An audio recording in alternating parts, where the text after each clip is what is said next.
Eh bien, bonjour ou bonsoir, frères et sœurs. N'est-ce pas un grand privilège de pouvoir servir quotidiennement notre Dieu, notre grand Dieu, par le Christ Jésus?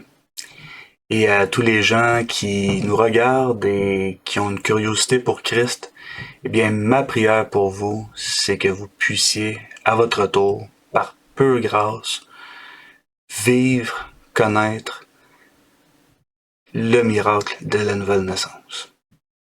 Vraiment, c'est ma prière pour chacun d'entre vous. L'objet de la capsule d'aujourd'hui, ce sera quand l'ennemi nous attaque. Et l'adverbe quand ici sera central pour l'ensemble de la présentation. On sait, en guise d'introduction ici, que le premier Adam a échappé les clés du royaume terrestre, un royaume qui lui avait été donné. Mais de par sa transgression, il a échappé les clés au sol, et au passage, c'est le serpent, ou si vous voulez en hébreu, le Naresh, qui a ramassé les clés du royaume et qui depuis a imposé son dominion. C'est ce qui confirme la réalité indiquée par l'apôtre Jean dans sa première épître, chapitre 5, verset 19, où il dit que le monde entier est sous la puissance du malin. Ajoutez à ce verset-là le verset 2 Corinthiens 4, qui va jusqu'à dire que le Dieu de ce siècle, par extension le Dieu de ce bas monde, est le diable. Et que depuis que nous sommes rentrés dans la nouvelle dispensation, la dispensation de la grâce, donc lorsque le royaume messianique, introduit par le sermon sur la montagne, fut refusé par les Hébreux israélites, eh bien, qu'est-ce que Christ nous a dit dans Jean 18, 36? Que son royaume n'est pas de ce bas monde, mais qu'il est d'en haut. Donc, ça met la table ici à quiconque fait une étude sérieuse à ce que la terre est au pouvoir et sous la puissance du malin depuis. Donc, c'est pour ça, lorsqu'on arrive avec un agenda dominioniste, juste en vertu des 3 versets que je vous ai mentionnés, ça fait aucun sens. En plus de pas faire de sens, c'est que ça va emmener les chrétiens évangéliques dans une entreprise écuménique où la saine doctrine de Jésus-Christ sera diluée à un point tel qu'elle ne produira plus aucun fruit quant au salut éternel des croyants. Donc le diable a établi les structures de son dominion terrestre dans tous les raccoins de notre planète, mais aussi dans l'environnement interstellaire qu'on appelle également le deuxième ciel. Le deuxième ciel est infesté d'entités mauvaises et d'entités démoniaques. Concrètement, les agents qui œuvrent pour le dominion diabolique sur Terre et dans l'interstellaire, encore une fois, ont pour but à la fois de corrompre l'humanité, d'empêcher les gens d'avoir une relation avec Dieu par l'intermédiaire de Jésus-Christ, et ont aussi le mandat de troubler, tourmenter les chrétiens nés de nouveau, afin qu'ils deviennent esclaves de la peur et ne portent aucun fruit. Et à plus forte raison, je vous dirais que, afin que nous ne formions aucun nouveau disciple de Jésus-Christ, que le Seigneur nous a pourtant prescrit de réaliser à la fin des 2 premiers évangiles. Donc une référence ici, Matthieu, chapitre 28, les 2 derniers versets, donc 19 et 20. Mais la question demeure, quand est-ce que l'ennemi attaque nos consciences, et nos consciences renouvelées à nous, chrétiens nés de nouveau? Y a-t-il un ou des moments qui lui sont plus favorables pour nous attaquer? Plus spécifiquement, dans nos journées de 24 heures? Y a-t-il un moment en particulier où les attaques se manifestent davantage? C'est quand même une bonne question et souvent on ne prend pas, je vous dirais, le temps nécessaire pour vraiment s'y pencher. Petite statistique très simple ici. Le sommeil, que ce soit pour le chrétien ou pour l'inconverti, représente le tiers de sa journée. Le tiers pour travailler ou pour aller étudier, un tiers qui nous appartient et un autre tiers pour se reposer. Il est faux, mais archi faux de penser qu'il ne se passe rien durant notre sommeil. Je dirais vraiment au contraire. Que ce soit notre esprit, notre âme ou l'ensemble de la réalité spirituelle qui nous entoure, rien est mis sur pause. Donc c'est une erreur de penser que l'ennemi et soi-même faisons une trêve pendant les 7, 8, 9 heures que l'on dort. On connaît l'ennemi, il est vicieux. Nous vivons comme des étrangers, comme l'apôtre Pierre l'a dit, comme des voyageurs sur cette terre. Et il perd pas son temps, l'ennemi. Et dans plusieurs cas, lorsque le repos n'est pas curatif, eh bien, il en profite pour s'insérer davantage dans chacune de nos vies. Il y a des états d'esprit de la journée qui se prolongent jusque dans notre sommeil. Comment impacte-t-il la qualité de notre sommeil? Notre capacité à récupérer? Il faut se poser ces questions-là. À bien commencer la journée, du bon pied. Bien, je peux déjà vous dire que, encore une fois en guise d'introduction, que c'est significatif l'impact des agents du diable, des agents du deuxième ciel, sur le moment que Dieu nous a donné pour nous reposer.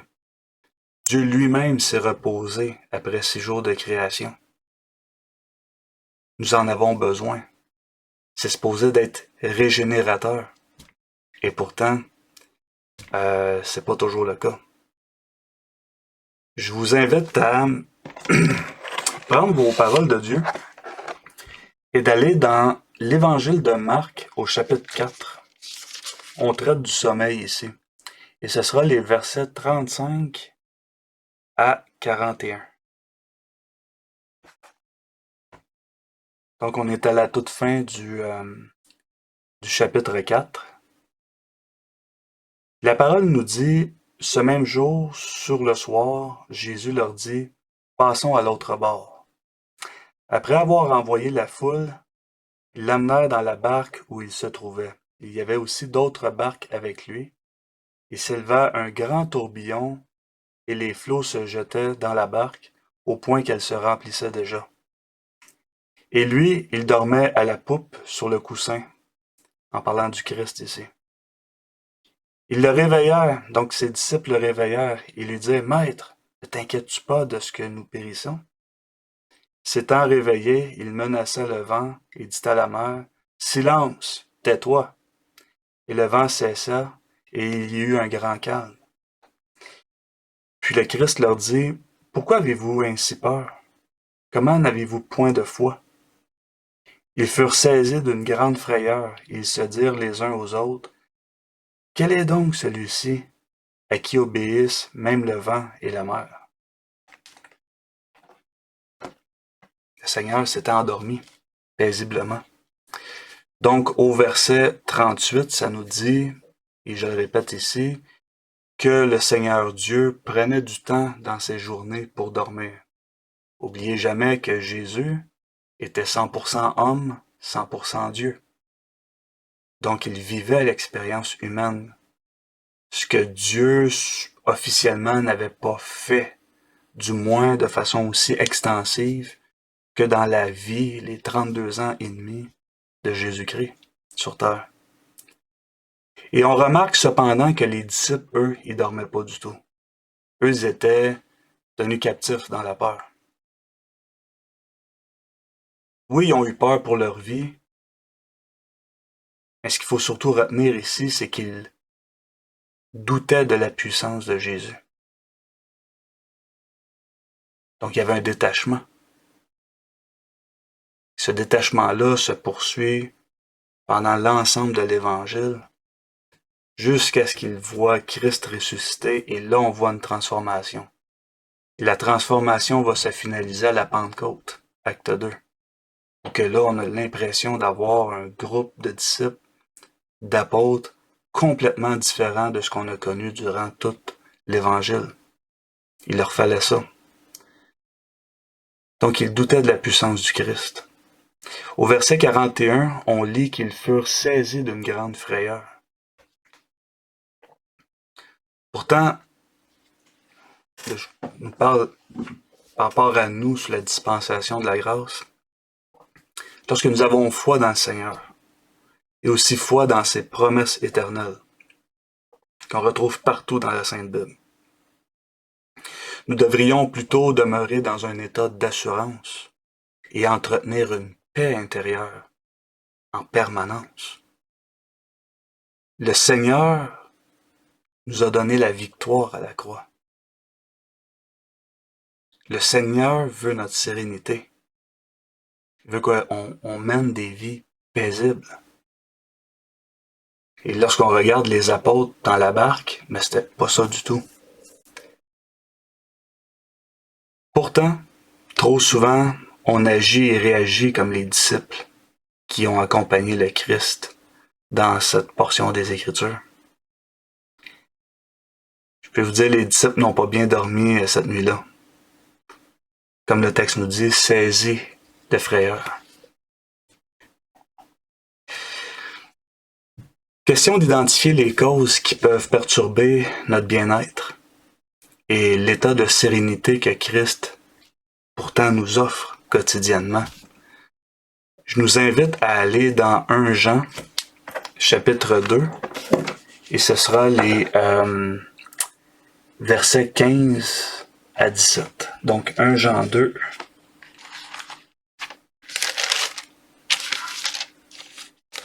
« 15 à 17.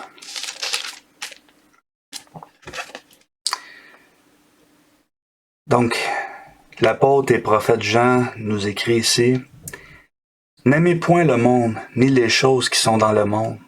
Si quelqu'un aime le monde, l'amour du Père n'est point en lui.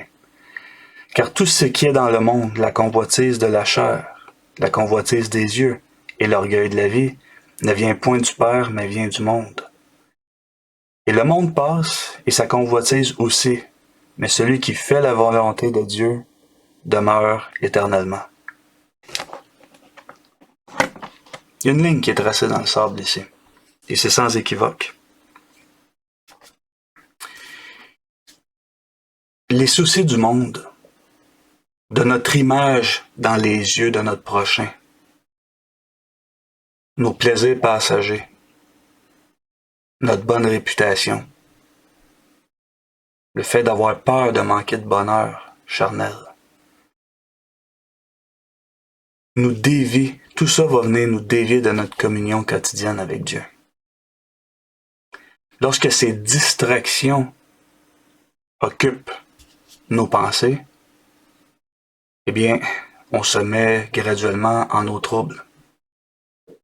Notre conscience n'est plus entourée des garde-fous qui peuvent nous garantir l'assurance et la sérénité de Christ.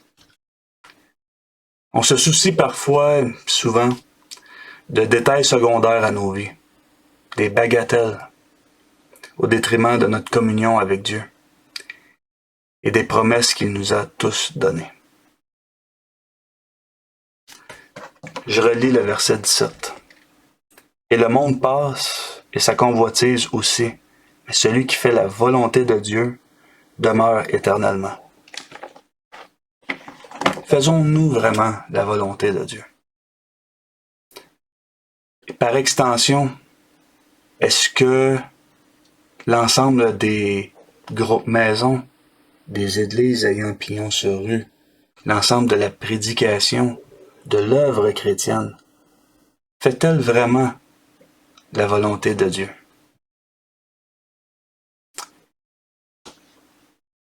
On peut se poser la question. Lorsqu'on sait qu'une prophétie qui est en train de se réaliser, que l'amour du plus grand nombre se refroidira. Moi, je dis se refroidit déjà. C'est une réalité présente. Sommes-nous dans la volonté de Dieu?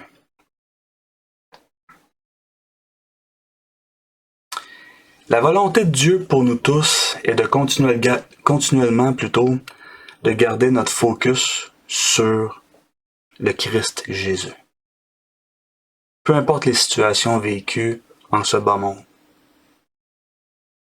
Tu gardes ton focus sur lui, tu gardes ton assurance, parce que tu es dans la barque avec le Seigneur, et tu sais que le Seigneur est là, et qu'il te sortira de n'importe quelle problématique. Tu as foi dans le Seigneur. Quand tu es dans sa barque, tu n'as rien à craindre. Lorsque l'ego est écorché, donc à savoir notre âme est directement reliée avec l'ego. L'ego, l'âme qui est notre centre émotionnel de nos êtres, alors que l'esprit va être relié plutôt à la conscience. Mais en plus d'être notre centre émotionnel, l'ego est aussi notre identité primordiale. Avant même qu'on naisse dans ce monde, nous avions cette identité. Bien, on comprend que l'identité dans son entièreté est écorchée, lorsque l'ensemble de l'ego est écorché. Lorsque nous n'arrivons pas à transcender nos situations fâcheuses, et que donc on ne pose pas nos regards sur Christ pendant ces moments-là, durant ces temps-là, forcément ça va se manifester sur notre sommeil.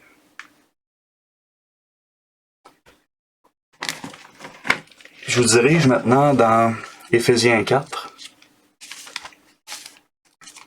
Et je vais lire seulement les versets 26 à 27.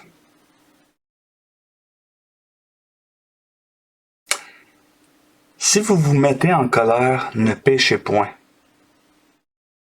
Donc ne générez pas d'autres fautes suite à cette colère-là. Que le soleil ne se couche pas sur votre colère. Et ne donnez pas accès au diable. Les deux sont interreliés ici. Pourtant, on le connaît tous bien, hein, ce verset-là. Que le soleil ne se couche pas sur votre colère. Et on sait très bien le petit verset qui suit. Ne donnez pas accès au diable. Mais est-ce qu'on l'applique vraiment? Est-ce qu'il vous arrive de vous coucher en colère et de vous réveiller en colère? Parce que l'état d'esprit va se transférer, plutôt va continuer de votre sommeil, ou si vous voulez, juste avant votre sommeil et pendant tout votre sommeil. Vous allez partir votre prochaine journée du pied gauche. Que nos mauvais sentiments ne nous accompagnent pas dans notre sommeil et dans nos rêves. Ça, c'est l'équivalent de baisser la garde sur le plan spirituel. Cet aspect-là fait partie de notre mandat de marcher de progrès en progrès. 1 Thessaloniciens 4:1. C'est le grand appel de Dieu pour notre sainteté à tous. Chacun, nous ses enfants. On a le mandat de marcher de progrès en progrès, mais si on se couche sur notre colère, sur notre jalousie, sur notre amertume, sommes-nous vraiment en communion avec Dieu dans ces moments-là? Et comment peut-on marcher de progrès en progrès? Afin de, comme justement Éphésiens le dit, afin de tendre vers la stature parfaite de Christ. Je dis bien ici, tendre vers. Dieu a placé à l'intérieur de nous tous, une balance, qui est la pièce principale de notre conscience. Or, une balance qui est mal calibrée, qui est désajustée, ne nous donnera jamais les bonnes valeurs. Donc, si tu pèses 105 kilos, mais que votre balance devant vous, elle est pas calibrée, elle est désajustée, là, ça vous donne 150 kilos, ça se peut que vous vous mettiez en colère. Donc, l'exemple ici, si je reviens avec la balance, elle n'accomplit donc pas son mandat, sa raison d'être, qui est d'indiquer le bon poids, la bonne masse. La nouvelle créature en Jésus-Christ, qui a pour mandat d'annoncer la bonne nouvelle, de faire et former de nouveaux disciples de Jésus. Et quand je dis de nouveaux disciples, c'est des gens qui, à leur tour, manifesteront un leadership pour soit éventuellement accueillir des gens chez eux, en église maison, et qui seront capables de mentorer de nouveaux croyants dans le Seigneur. Eh bien, si notre mandat, c'est ça, tout en marchant de progrès en progrès, bien, on dévie de la bonne marche lorsque notre corps, notre âme et notre esprit n'ont pas suffisamment de repos. On récupère jamais. Et c'est comme, je vous dirais, l'image de pelleter continuellement par en avant.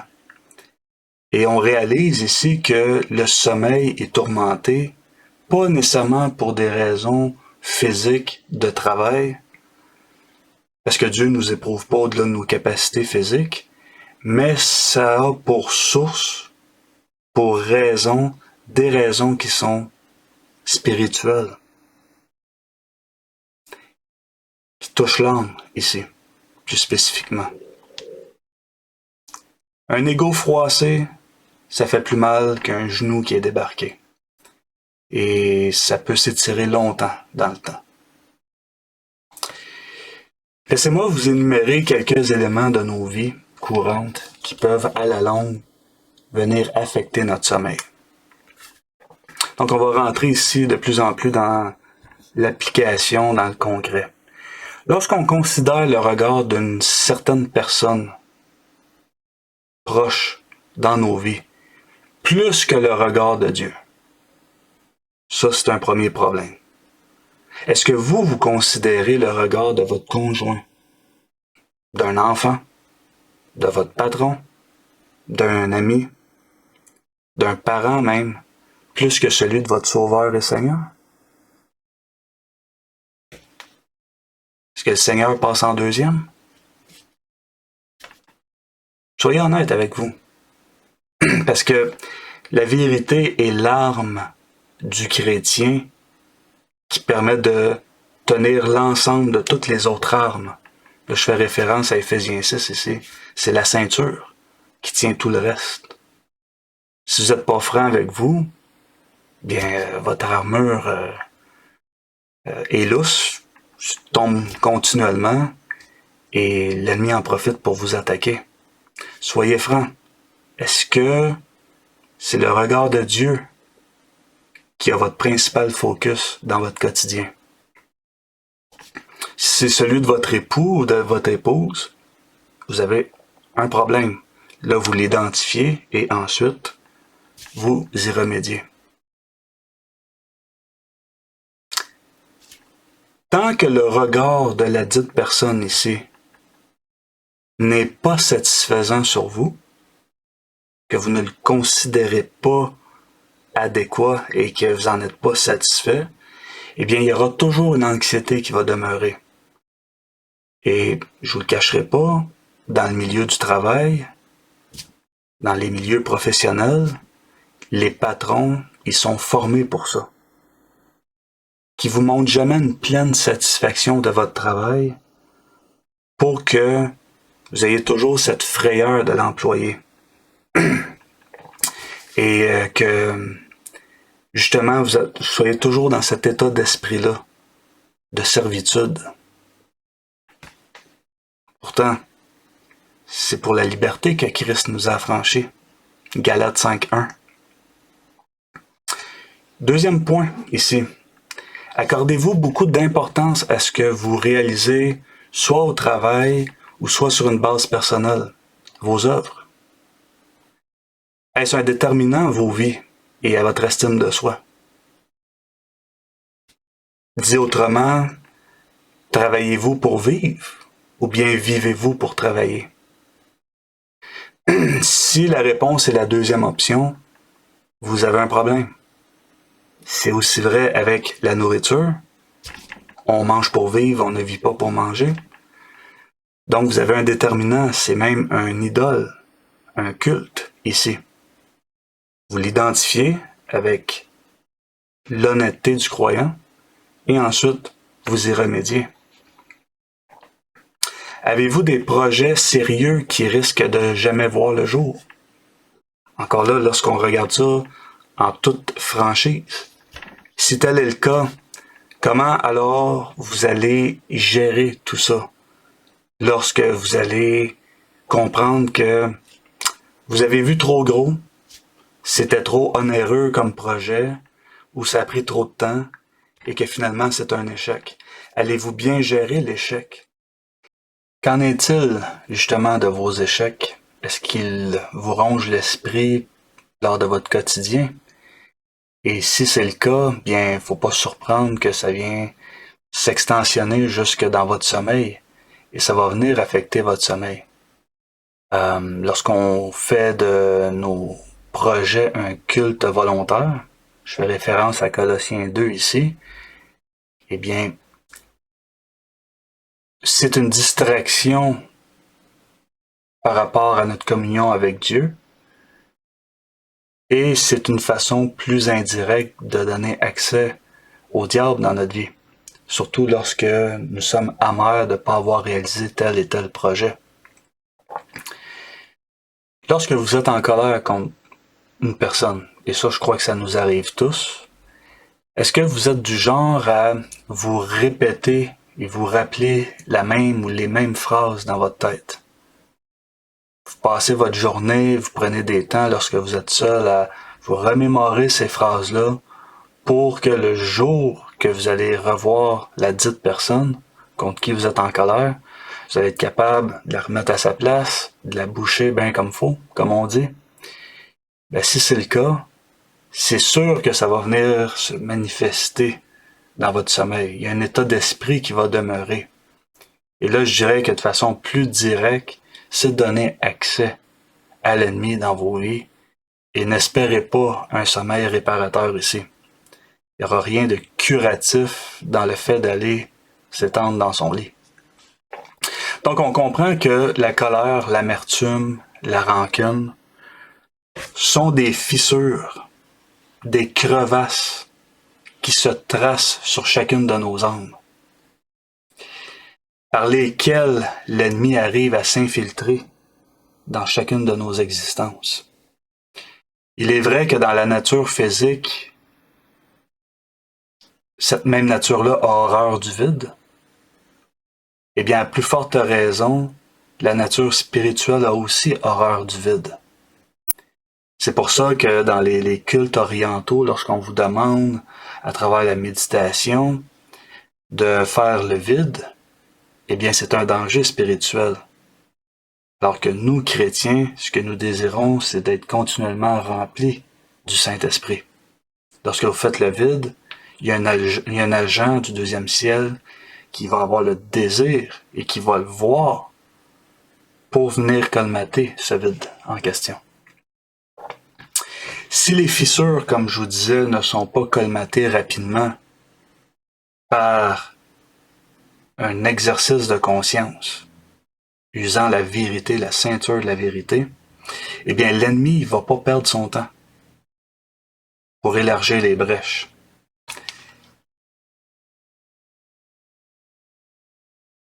Quand l'ennemi vient boucher ces crevasses-là, qui vient occuper les fissures, causée par notre amertume, notre colère. Alors le courant entre Dieu et le croyant va diminuer énormément, à un point tel qu'il peut devenir même bouché. Il n'y a plus de débit qui passe, in and out. Et la personne concernée a de la difficulté à y voir clair. Souvent, lorsque ça arrive, les gens ont tendance à se couper de leur communion et à ne plus lire le Logos, la parole générale de Dieu. Donc, on comprend qu'il y a de la résistance sur le chemin vertical entre la personne et Dieu. Et il y a toutes sortes d'idées qui peuvent passer par votre esprit lorsque l'ennemi a une prise solide sur votre âme. Encore une fois, je parle pas ici d'un chrétien né de nouveau qui est possédé. Moi, je n'y crois pas. Ok? 1 Jean 4.4 est très clair là-dessus lorsqu'il dit que celui qui vit à l'intérieur de nous est plus fort que celui qui vit ou règne à l'extérieur. Je crois que c'est une belle assurance et à la fois une belle promesse qu'un chrétien ne peut pas être possédé. Ceci dit, on a lu plus tôt dans cette capsule que il faut pas donner accès au diable. Donc, il y a quand même une étape intermédiaire ici. Il y a quand même le mal peut quand même nous atteindre. Et il suffit de voir autour de nous combien des chrétiens sont devenus amers. Et combien de chrétiens, il faut le reconnaître, ont perdu beaucoup de batailles dans leur vie avec Christ. Beaucoup de batailles. Et ça, il faut être capable de le reconnaître. L'ennemi va induire, à travers les fameuses crevasses, à travers les fissures, il va induire toutes sortes d'idées au croyant qui est concerné. Tu mérites de te venger. Tu es la victime et ton antagoniste, c'est l'oppresseur. Retrouve ta fierté, surtout aux yeux de ceux que tu considères le plus et qui parfois passent avant Dieu. Domine la personne. Remets-la à sa place. Lave le sang par le sang. Pourquoi tu lui pardonnerais à cette personne-là? Etc., etc. Si la blessure est très profonde et que le chrétien se sent incapable de pardonner, il est bon de se rappeler que le pardon n'est pas une question de force personnelle. Et trop souvent, on perçoit et considère le pardon de cette manière, une manière erronée. C'est pas une question de force personnelle, mais plutôt que c'est la manifestation de Dieu Tout-Puissant dans la vie des deux personnes. Donc, jusqu'à un certain point, le pardon que l'on veut faire à une personne, que l'on veut donner, ne dépend même pas de nous-mêmes. C'est un acte miraculeux, une intervention divine entre les deux personnes concernées. Pourquoi cette intervention-là? Pour permettre la guérison intérieure. Parce que forcément, dans les deux cas, il y a blessure intérieure et le pardon vient guérir. C'est pas une patch, il vient guérir, ultimement. Pourquoi qu'on pratique le repas du Seigneur? C'est l'examen d'une bonne conscience. Et à travers cet examen-là, bien, lorsqu'on a des choses à pardonner, faut les traiter, il faut les considérer.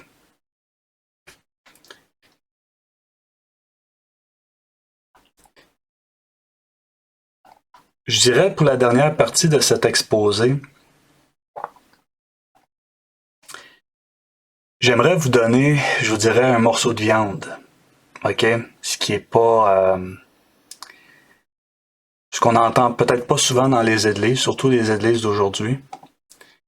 Et l'idée derrière ça, bien, c'est que je veux arriver à un dénouement qui va être très exhortant.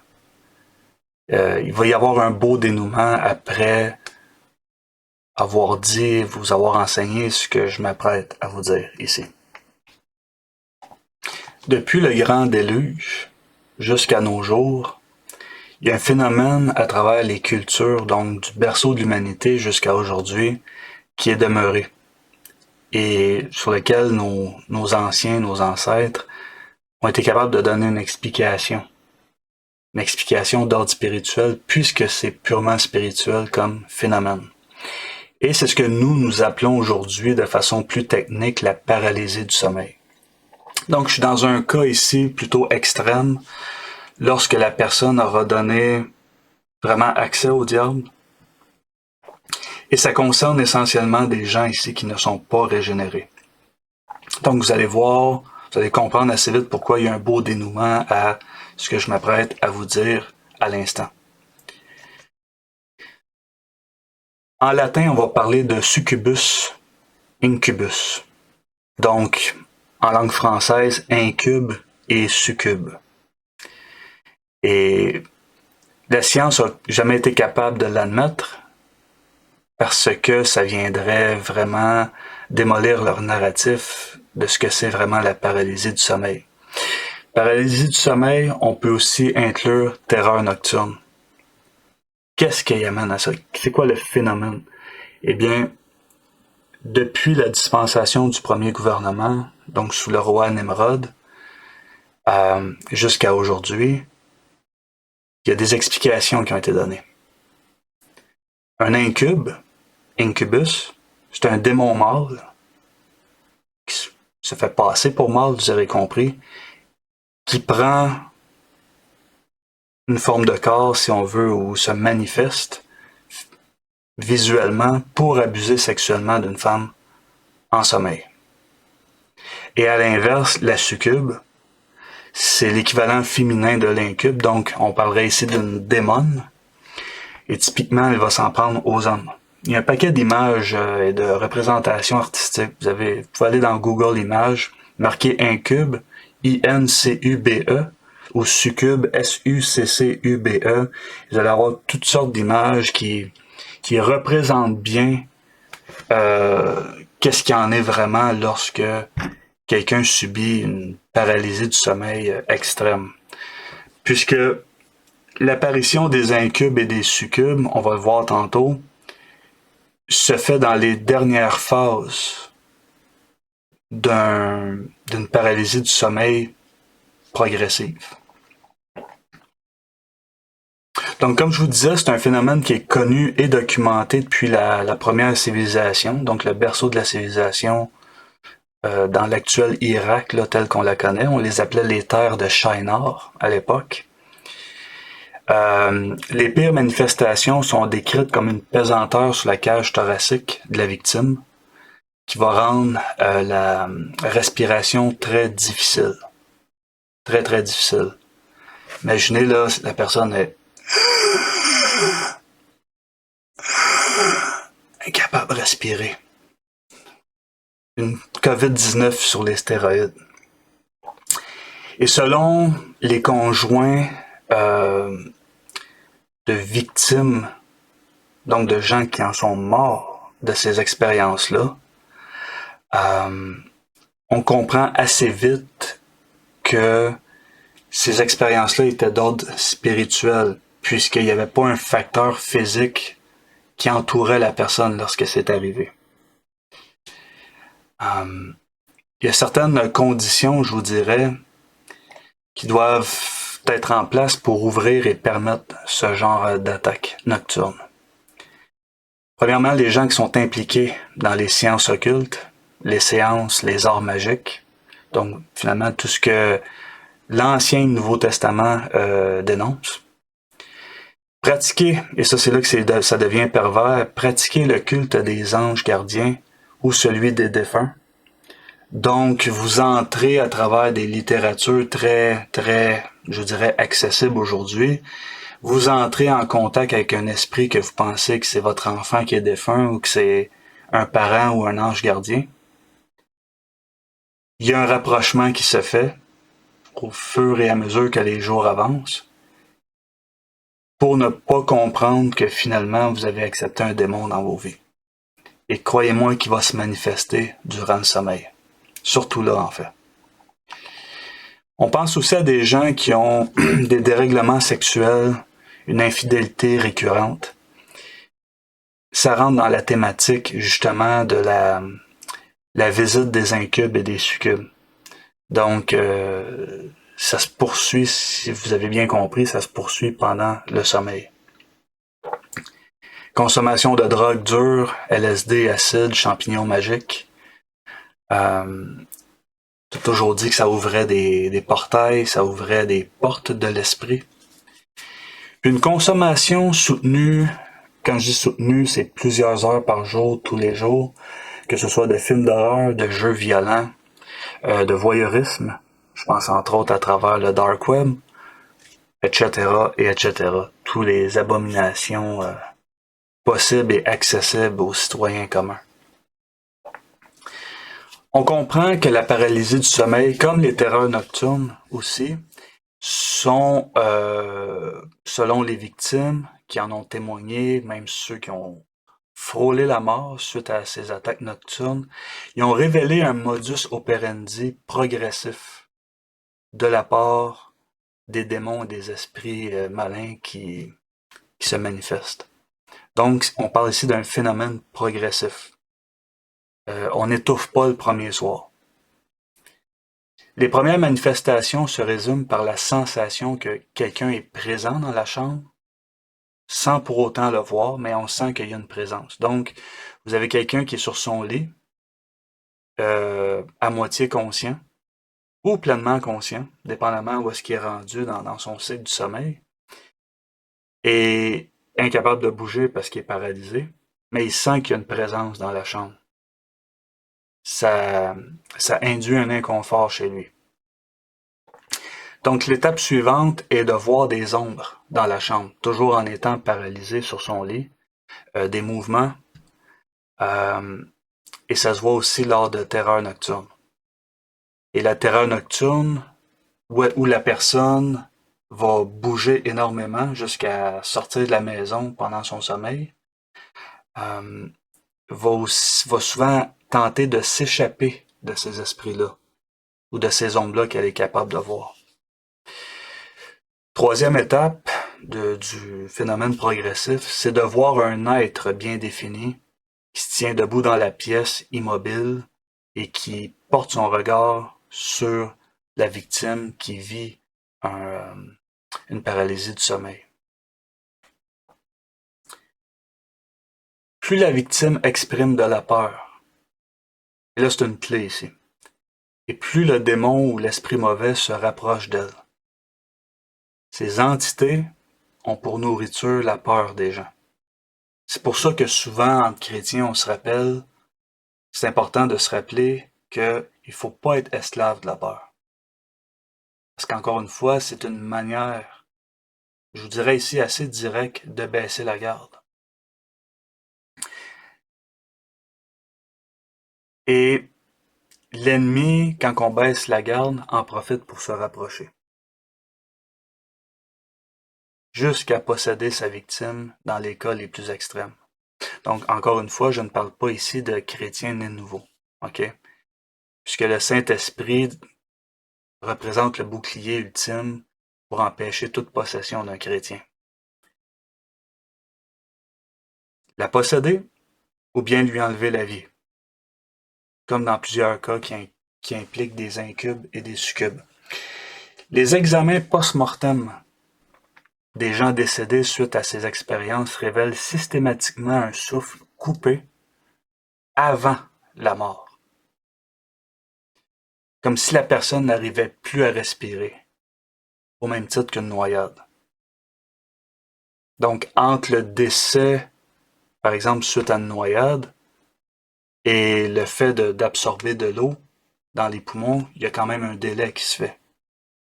Et ce délai-là, bien, il est manifesté lors des examens post-mortem. C'est angoissant ce que je vous dis. En même temps, si vous appartenez à Christ, n'ayez pas cette angoisse-là.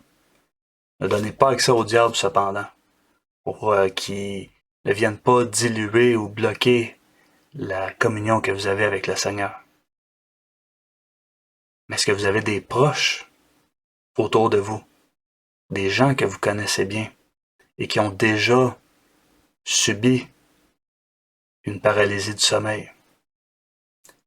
Selon l'intelligence artificielle, elle nous dit que près d'une personne sur deux est appelée à vivre une paralysie du sommeil.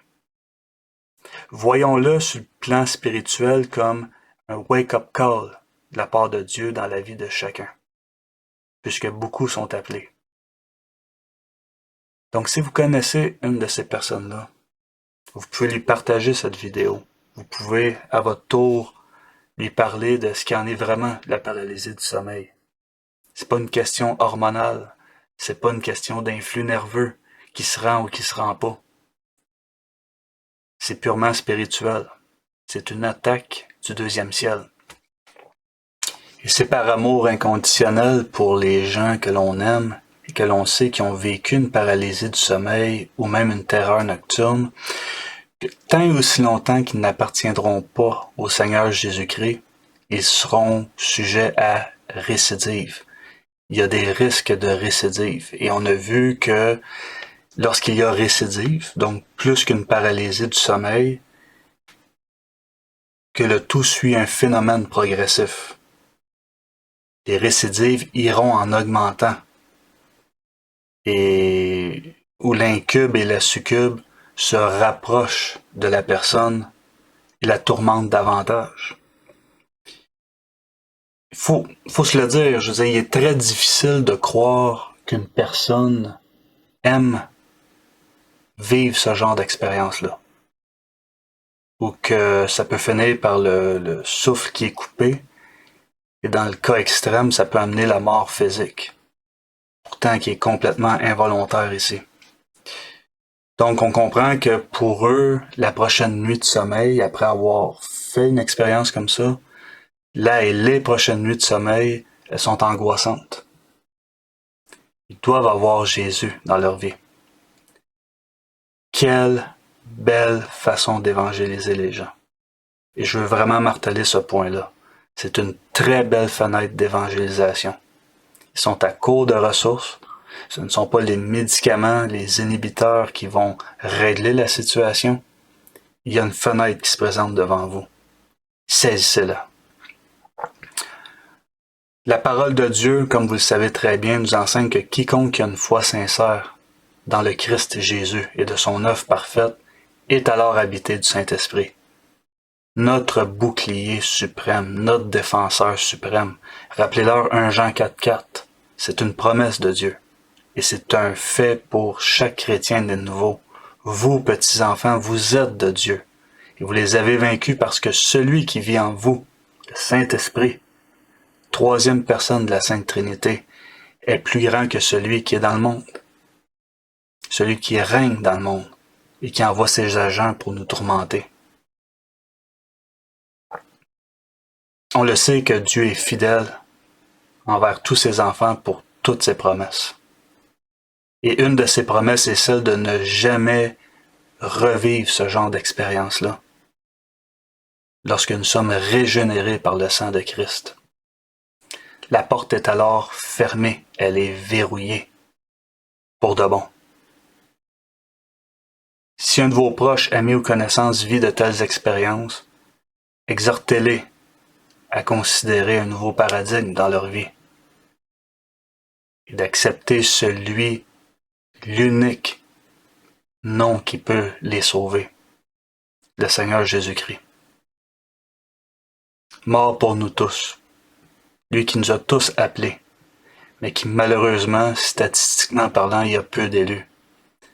Faites de nouveaux citoyens dans les cieux, par le nom de Jésus. Et ici, vous avez une belle opportunité.